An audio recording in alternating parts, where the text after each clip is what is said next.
what's up? It's Dominic D'Angelo of adfreeshows.com, SEScoops.com, and OneTrueSportTV.com. I am here by myself yet again. Robert is still the voiceless of the voiceless. He does not have a voice still. So I am running this show solo yet again. We got a lot to talk about here, though. Breaking news, couple of breaking news notes going down. And then on top of it, we have AEW Grand Slam to chat about. And we have a little AJ Styles news to chat about. So lots on the table here today, including this drink I have. I have the Prime drink mix, and I've got to shake it up. Shake it up tonight. Oh, I'm spilling all over the place. Let's say hi to some people here, though. My cat is staring daggers into my eyes. Johnny Disco says, good morning, R&R. Who is the real MVP? Who is the real MVP, Johnny Disco? I'll say you are. Oh, Jake, oddly enough, Prince Nana is the real MVP. Who knew? LOL. Yes, we will be certainly covering that element of Grand Slam. Which, would you say that's the biggest takeaway of the show? I mean, we had a great match with Brian Danielson and Nigel McGuinness. Seems like they haven't missed a beat, even after Nigel's been gone for 15 years out of the ring. But very exciting stuff. Overall, the atmosphere feels cool with Grand Slam. Watching live, or a little on delay, I guess. It was a little bit on delay. But I thought that it was a pretty good show, from all things considered. We did get a good surprise. The way things were structured, though, very confusing. You know what I mean? Where it's just like, what was going to be on that card and what wasn't? Like, it almost felt like if you weren't super in tune with what was happening, whether it was be it on Collision or be it on Dynamite here, that you didn't know what the card exactly was. Is that a good thing? Because if you saw me yesterday, I ran down the card, and I ran down the whole card. And some of those matches didn't even happen. So, and they did have like a graphic of both Dynamite and Collision at the top of this graphic. Let's see if I can pull it up. I'll bring it back. Did have the graphic. So yeah, you can see right beside Nigel, there's Collision, and right beside Danielson, there's Dynamite. So it was hard to kind of decipher what was going to be on what. We did not get Saraya versus Jamie Hayter. We didn't get Hangman Page versus Jarrett, did we? I didn't see it. Like, if they did, they squeezed it into nothing. Because I'll admit that at one point, I happened to skip ahead. It was in between the Mariah May match and the Minya Yakuzuka match. Yakizaki match. So I did not get to see that. But, we didn't see Jarrett and Hangman, right? We did not see it. Correct me if I'm wrong, because I don't remember it. But either way, the opening match between Danielson and Nigel was awesome, I thought. They took some moments where it's like trading uppercuts and stuff like that, and I found more like the chop fest or the slap fest or going back and forth. It is on Collision. Thank you, Dre. That's what okay. See, did they advertise that as Collision though initially? I thought that was definitely going to be on the Grand Slam itself, the actual Dynamite Grand Slam, but maybe I'm mistaken on that. But like the trading of chops and uppercuts and slaps and stuff like that kind of been taking me out of the match itself a lot recently. So that kind of threw me off a little bit, but overall I love the match. That catch-as-catch-can kind of style they were doing, holy smokes, that was awesome. Like, man, they looked great. I did like the finish too. Just the emphatic tap out by Nigel was great. So really, really good opener. It seems like it was bucket list items for both those guys to kind of have that match. Danielson looked great. Like JR on commentary mentioned, like, oh man, I don't know how good he's looking at doing all this stuff, like considering his neck and everything. And so I don't know how. I always just don't like that bug in my ear. It's a negative connotation, I think, when it comes to Danielson, is like his injury history. Where sometimes you can play that and make that beneficial to the match and to a feud, but it's just like we know what Danielson's gone through, and and Danielson's fully embraced leaning into this aspect of his career, is the injury and difficulties and all this kind of stuff. He has been all about doing that.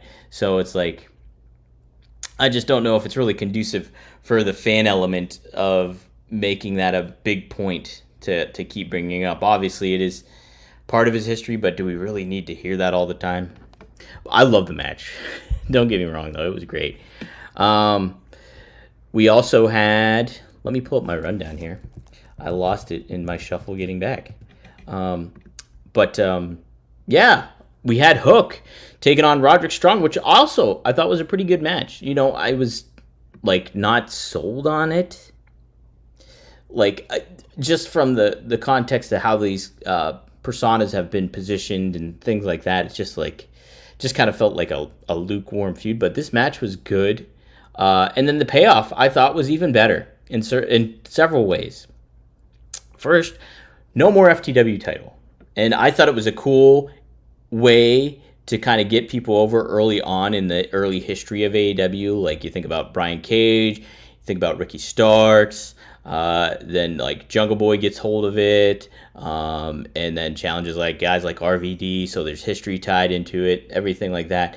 But it was never officially recognized by AEW, and it kind of was not played on the best notes throughout its history in AEW. So I think factoring in what all that considered, and all the titles that they have right now, you think about the Continental Championship, you think about the International title, think about, do they still have two trios titles, or is that just a one thing now? Wait, no, it is. They have. So they have the AEW Trios titles, and then they have the ROH Trios titles, because Dustin Rhodes and the Von Erichs hold those. And then you also have the ROH Tag Team Championships. You have the Tag Team Championships. You have a lot of titles. So this one, despite the history between Taz and this title and Hook being an overstar in their promotion, does not make sense to have the FTW title anymore. So it was very appropriate, very fitting that Hook retired it in New York City with his dad, gave his dad a hug. Really cool moment. So the payoff was good.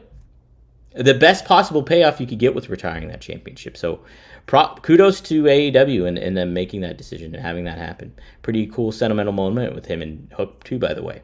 Another good payoff, I think, to this was turning the Kingdom babyface, giving them something different, because, man, they just are,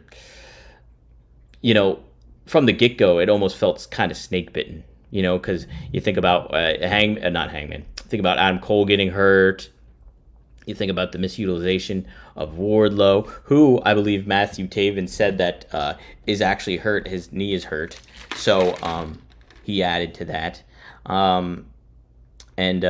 So yeah, I think turning the babyface, shaking hands with Hook at the end, I think it's a great move, and gives these guys some added potential that they've been able to show in different promotions, particularly in ROH. People kind of poo-pooed at Matt Taven's run, but them as the Kingdom there, they kind of felt like a pretty good heel faction back then. They had some I don't want to say credit, they did have credibility back then, and a cachet, I will say, a little bit, as a bigger act.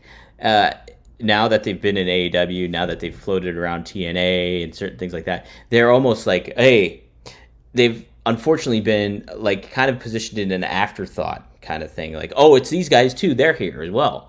And they're almost felt like insurgents a lot of the times than an actual credible faction. Here, you have them maybe as baby faces, where you have these several top heel factions going on right now, right? You have the Elite. You have Moxley's faction.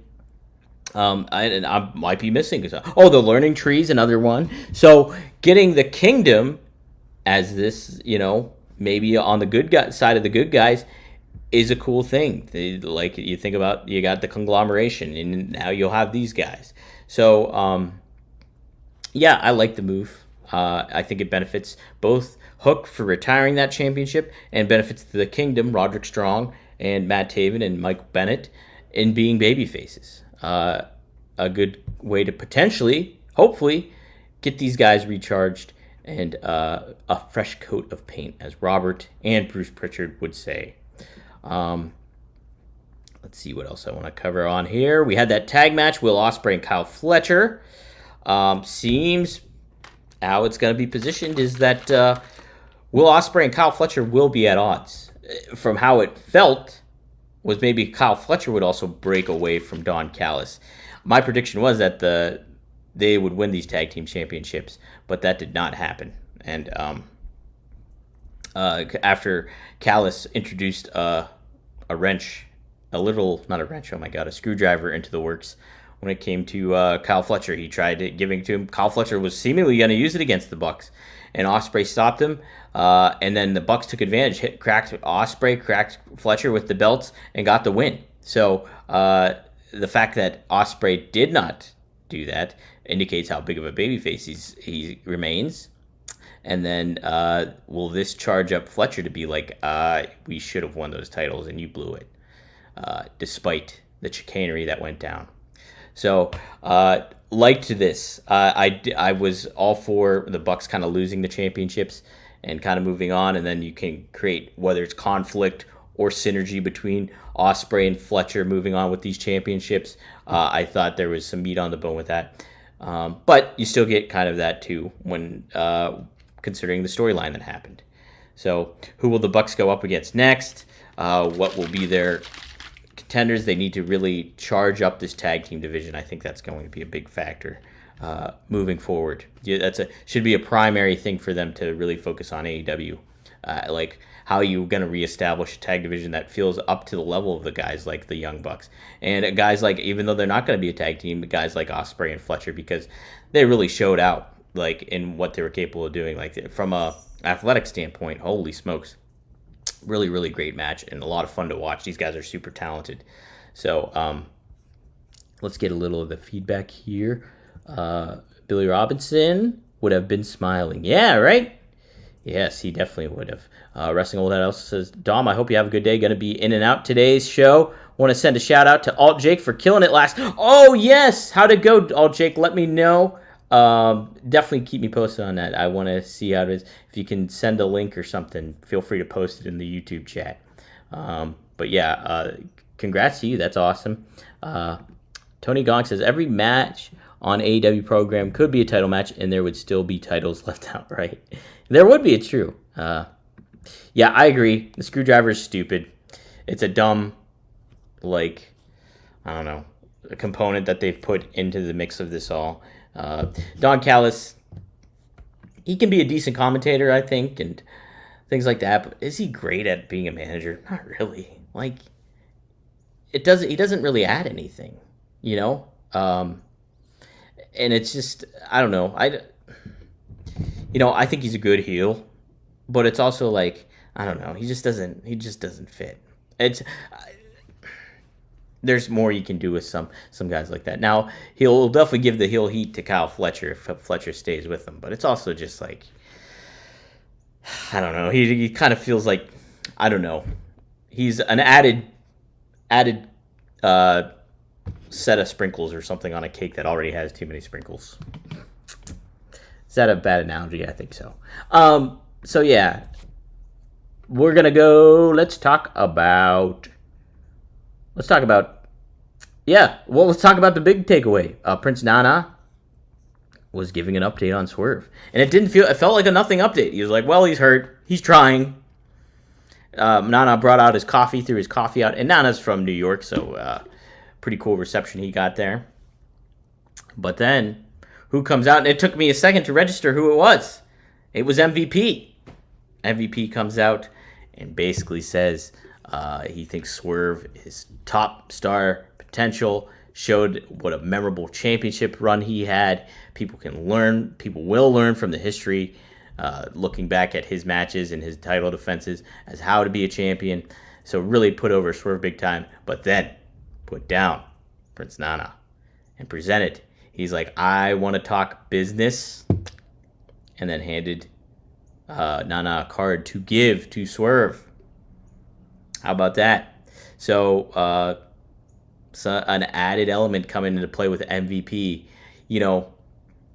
We speak about these factions. There looks to be another heel faction potentially forming here, from reports being that like the Hurt Syndicate is what will be introduced into AEW, and one would think that it would be Bobby Lashley, Shelton Benjamin.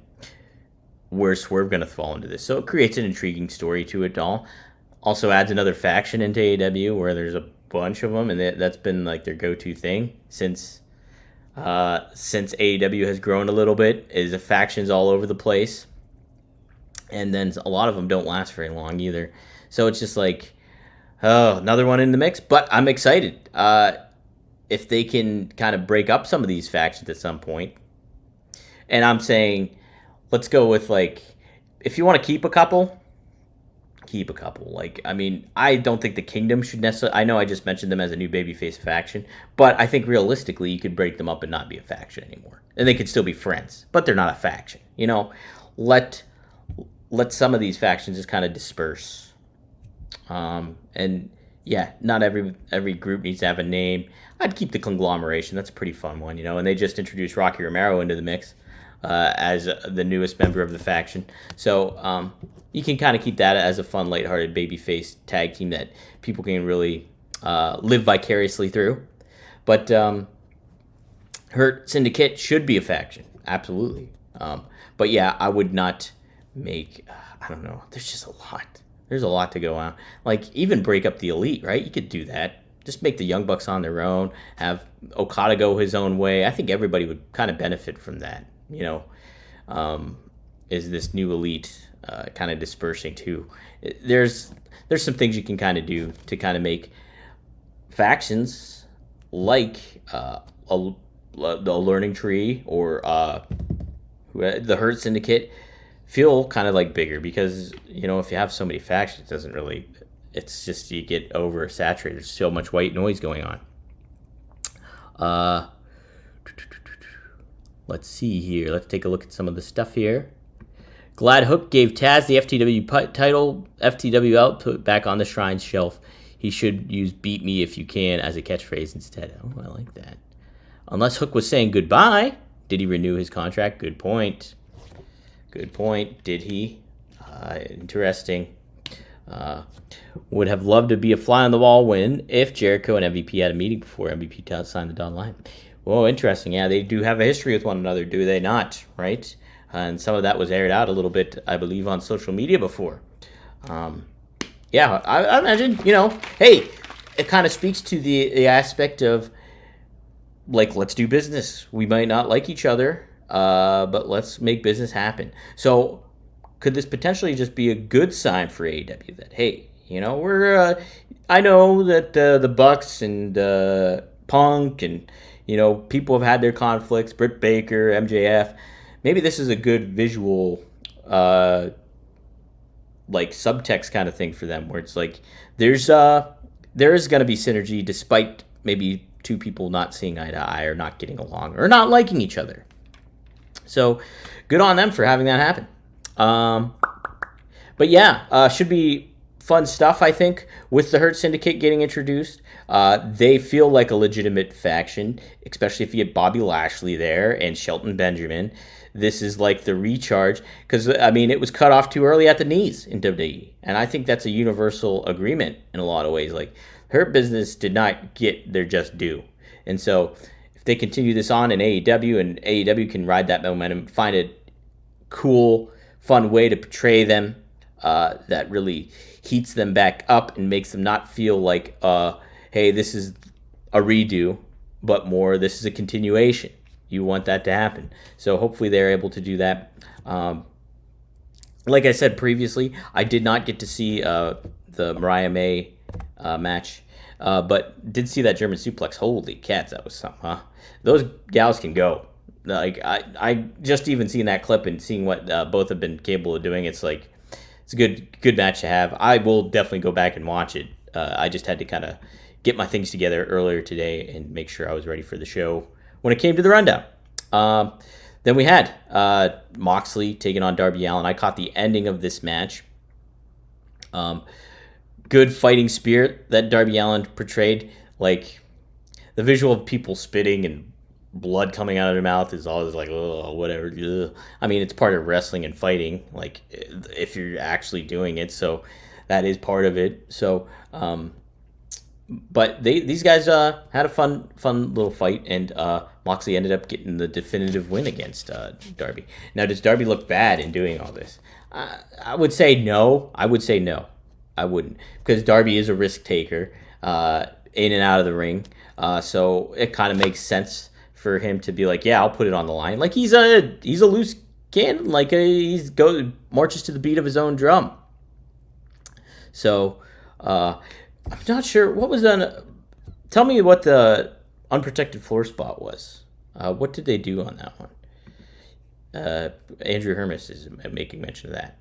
But yeah, this is I thought it was okay that Darby lost. You know, the whole booking and structure of this, when it comes to Nigel and Danielson and then Mox and Darby, I will always kind of be like, yeah, that was not good. Like, this didn't make sense. This didn't make sense.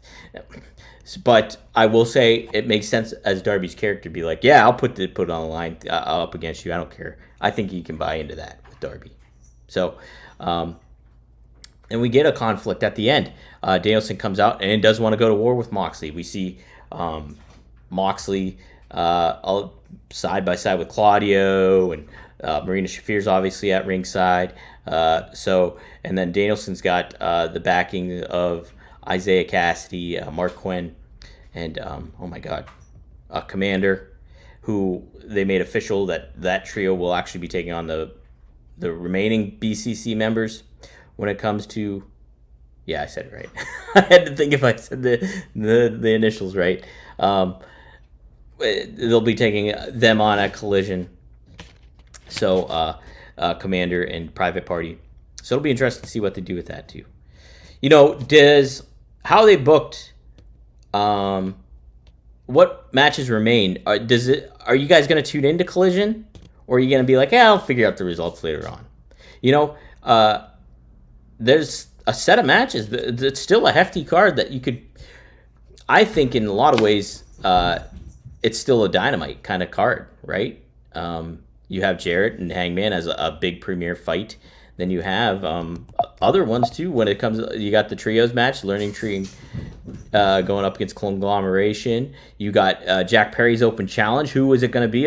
What are we going to get another surprise coming in here? Could we see like a Shelton Benjamin or somebody? The match has already happened, so I'm sure the spoilers are out there. So I don't know, but yeah, Jake, that's the thing. Nobody does tune into Collision. So, but does this give you some extra incentive to tune into Collision? You know, I think it does. I mean, the matches are good, and you get that atmosphere of AEW Grand Slam. I'll at least DVR it, and then I'll watch it. It's been forever since I tuned into Collision. So yes, on my end, yes, it does give me incentive to watch. Yuka Saka. Oh my God, I was trying to do her justice by saying her actual name. Yuka Sakazaki. That's the woman who went up against Mariah May, and I really like her. I like both those women, so want to just give them props, even though I didn't see the match. Man, so many people on the roster. Almost 53, it feels like. At least 53. Definitely over 53 when it comes to AEW. But, hey, 53 men on a roster, on an NFL roster. Let's talk about some DraftKings Pick 6. Tonight, it's the Cowboys. It's the Giants going mano a mano in New York City. Just right across from Arthur Ashe. Actually, probably a little bit farther because they're in Jersey. But they're going up against one another. You can pick your players. Will they go over? Will they go under their stats? Pick Dak Prescott. Will he go over 200 and something yards? You can do that on DraftKings Pick 6 and make your bets. They got something to prove, I think, the Cowboys, after their defense looks faulty against the running game. The Giants, however, they're fighting for their survival. Brian Daboll's looking to keep his job. They had a good win last week, but can they keep that momentum going? They're not very good against Dak Prescott. That has been a fact. So make your bets. Pick 3 players. Will they go over or under the statistics? And use promo code RUMOR when you download the DraftKings Pick 6 app, and you will get cash back to use on DraftKings. So do that. All you got to do is pick at least 3 players and make your choices. For example, last week I did bet $10 on 3 different players, and I stood to win 50-something bucks. Didn't win because my player choices were not good. So, but yours could be better. You can start tonight. Give it a try. Thursday Night Football against the division rivals when it's Dallas and New York. And make your picks. DraftKings Pick 6 app. Promo code RUMOR. The crown is yours. Wow, speaking of Jersey, WWE made the announcement that they will be heading to MetLife Stadium, where this game is taking place, to have SummerSlam next summer.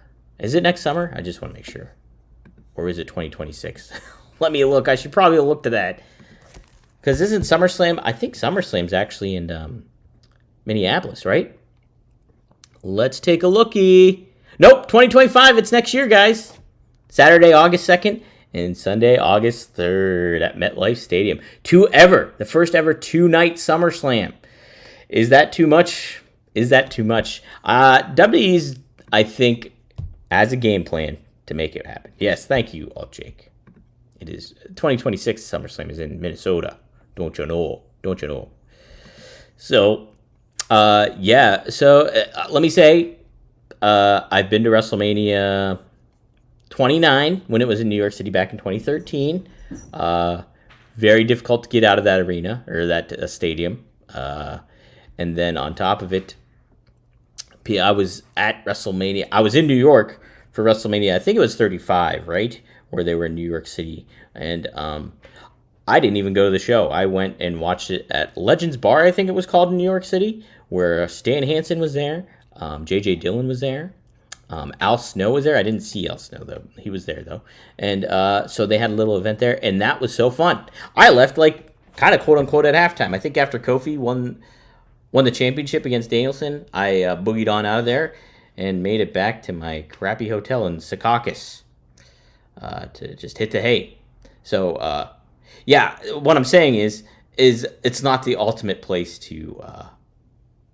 for a fan to be at, I think. But it is New York. You can definitely get a good vibe going. But I don't know what my cat's playing. Oh, my cat is playing with an earbud right now. But yeah, so big news. Will you go if you're from the Northeast area? Are you like, yes, I will go to SummerSlam? You have 2 nights to try it out. But yeah, other thing I wanted to talk about, Young Bucks just on Dynamite, their flight home, a picture has surfaced of them standing with Shane McMahon. And I think that Matt Jackson posted it, and I think the caption said, "Lots to talk about on the flight home," or something to that effect. Let me see. I have it in a group chat. I have the picture in a group chat. Here it says, "Interesting flight today." So, yes, they talked about, I'm sure, stuff. I don't know if they actually flew home, but funny stuff, though, right?